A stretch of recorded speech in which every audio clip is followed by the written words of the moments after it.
ឃើញថាច្បាប់ស្ដីពីការប្រក្រាបឆបអនឡាញនៅកម្ពុជាថានឹងបញ្ជូនទៅគណៈរដ្ឋមន្ត្រីពិនិត្យនិងសម្រេចនៅថ្ងៃសុក្រសប្តាហ៍នេះជាការពិតទេអាដាមបាទជាការគ្រោងទុកបើសិនជាមិនមានការប្រែប្រួលទេគឺច្បាប់នេះគឺនឹងត្រូវដាក់ឆ្លងកិច្ចប្រជុំពេញអង្គផងគណៈរដ្ឋមន្ត្រីហ្នឹងបើសិនជាមិនមានការប្រែប្រួលអីទេបាទអាដាមអាចបញ្ជាក់បន្ថែមទេថាច្បាប់ហ្នឹងលម្អិតចំណុចសំខាន់មានអ្វីខ្លះដែរអាដាមបាទដោយសារតែកិច្ចការងារហ្នឹងជាកិច្ចការងារមួយសំខាន់របស់រដ្ឋាភិបាលហើយយើងមានការប្រុងប្រយ័ត្នបន្តិចពាក់ព័ន្ធទៅនឹងកិច្ចការងារអនឡាញអញ្ចឹងព័ត៌មានលម្អិតក្រុមការងារនឹងធ្វើការផ្សព្វផ្សាយជូនបងប្អូនសារព័ត៌មានជាសាធារណៈហ្នឹងក្រោយពេលបញ្ចប់កិច្ចប្រជុំគណៈរដ្ឋមន្ត្រីឬមួយក៏មានពេលវេលាសមរម្យណាមួយបាទអាដាមអាចនិយាយបានទេថាច្បាប់ស្ដីពីការឆបោកអនឡាញនៅកម្ពុជានឹងមានប្រមាណមាត្រាដែរអាដាមបាទដោយសារតែដូចខ្ញុំបានជូនព័ត៌មានមកអញ្ចឹងថាយើងនៅឆ្លង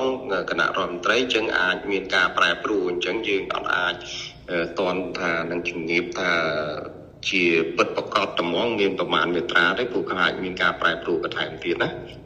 អ្វីដែលខ្ញុំអាចផ្ដល់ព័ត៌មានបានថាថ្ងៃសុក្រនេះគឺច្បាប់អនឡាញនេះនឹងត្រូវដាក់បញ្ចូលទៅក្នុងកិច្ចប្រជុំរបស់ពេញអង្គរបស់គណៈរដ្ឋមន្ត្រីហើយលើសពីនេះគឺក្រុមការងារនឹងផ្ដល់ព័ត៌មានជូនបងប្អូនអ្នកសារព័ត៌មានយើងតាមក្រោយទៀតណាបាទអាដាម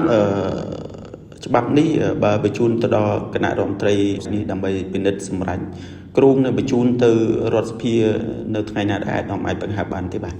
នេះតតាគណៈរដ្ឋមន្ត្រីលោកមានការឯកភាពសិនបាទនៅពេលដែលគណៈរដ្ឋមន្ត្រីលោកមានការឯកភាពហើយយើងនឹងបន្តទៅ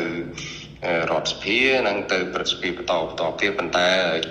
ឲ្យខ្ញុំបញ្ជាក់ថាចំថ្ងៃណាតែម្ដងហ្នឹងយើងមិនទាន់អាចជម្រាបជូនជាព័ត៌មានជាក់លាក់បានទេបាទ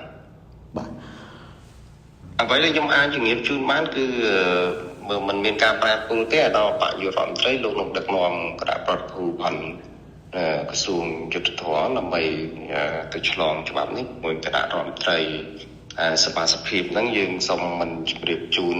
នៅពេលនេះទេអាចមានការប្រែប្រួលណាហ្នឹងហើយបងល្អសោះលើកខ្លឹមសារច្បាប់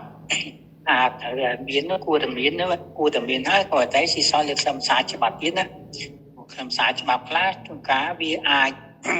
ពិបាកក្នុងការអនុវត្តជាជួនកាលអនុវត្តពហុហេតុពេកជួនកាលវាតិចតួចពេកអញ្ចឹងណាដល់អញ្ចឹងយើងមិនអាចថាល្អឬល្អកើតទេលោកតាដែលយើងឃើញខ្លឹមសារនោះសិនយើងទីមួយខ្ញុំអត់ដឹងថាខ្លឹមសារច្បាប់នឹងយ៉ាងម៉េចណាក៏ប៉ុន្តែជាទូទៅបើសិនជាមានក៏ល្អដែរព្រោះយើងសប្តាហ៍ថ្ងៃខ្ញុំលើកឧទាហរណ៍មួយអង្គថាលបែងអនឡាញហើយម្ចាស់លបែងអាចតែបញ្ជាថាឲ្យលបែងនោះចេញអាណាមួយក៏បានមកតែអញ្ចឹងណាបើសិនជាគេចាក់តិចឯងចេញចាក់តិចចឹងទៅអូនបើសិនធ្វើចឹងសួរថានឹងជាលបែងត្រឹមត្រូវយុទ្ធធម៌ដែរអត់យុទ្ធធម៌អញ្ចឹងនេះជាការមកប្រាស់អញ្ចឹងណាហើយក៏ប៉ុន្តែយើងលបែងអនឡាញសក្តិយើងអត់ដឹងថាគេនឹងធ្វើកើតហើយតើ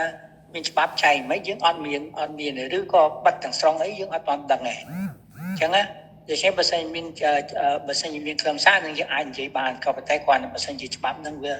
ល្អអាចអនុវត្តបានវាល្អសម្រាប់តែងាយឲ្យតែមិនគេអនុវត្តច្បាប់ងាយអនុវត្តច្បាប់ណា